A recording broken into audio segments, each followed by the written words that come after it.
আমার নবী তো লিখতে জানেন না, পড়তে জানেন না। আমার নবীর শিক্ষক দুনিয়ার কোনো মানুষ ছিল না, কিন্তু আমার নবীর শিক্ষক ছিলেন এই গোটা দুনিয়া যার নির্দেশে চলে সেই মহান আল্লাহ তাআলা। জোরে কোন সুবহানাল্লাহ। আমার নবী হেরা পর্বতে ধ্যানে মগ্ন। জিবরাইল সাল্লাম এসে বলে, নবী গো আপনি বলুন, ইকরা, বলেন ইকরা বিসমি রাব্বিকাল্লাযী খালাক খালাকাল ইনসানা মিন আলাক ইকরা ওয়া রাব্বুকাল আকরাম الذي علم بالقلم علم الإنسان ما لم يعلم। জোরে বলুন আল্লাহু আকবার। কয়টা আয়াত?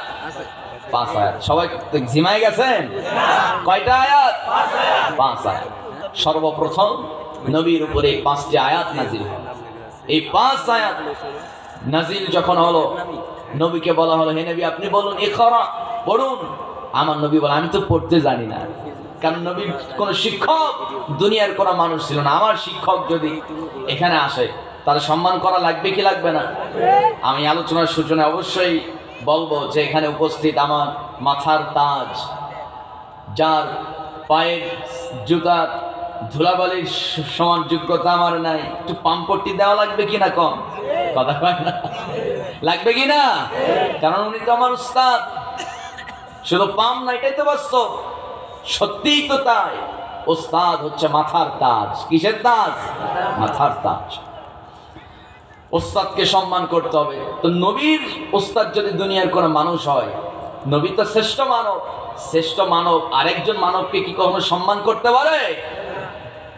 না। সবাই শ্রেষ্ঠ মানবের কাছে আসবে, তার কাছ থেকে আল্লাহর পক্ষ থেকে নাজিল হওয়া সর্বোচ্চ শিক্ষা অর্জন করবে। এই কোরআন আল্লাহর পক্ষ থেকে এসেছে নবীর উপর। নবীর কাছ থেকে পর্যায়ক্রমে আস্তে আস্তে এই পর্যন্ত আসছে। তার মানে আমাদের শিক্ষক মুহাম্মদ সাল্লাল্লাহু আলাইহি ওয়াসাল্লাম। আমার ভাইয়েরা, আমার বন্ধুগণ, নবী দুনিয়াতে কারো কাছে কোনো শিক্ষা অর্জন করেন নাই। আমার নবীর সরাসরি শিক্ষক যিনি ছিলেন, আওয়াজ করে বলুন তিনি কে? আল্লাহ। আসতে বলবেন না কে? আল্লাহ।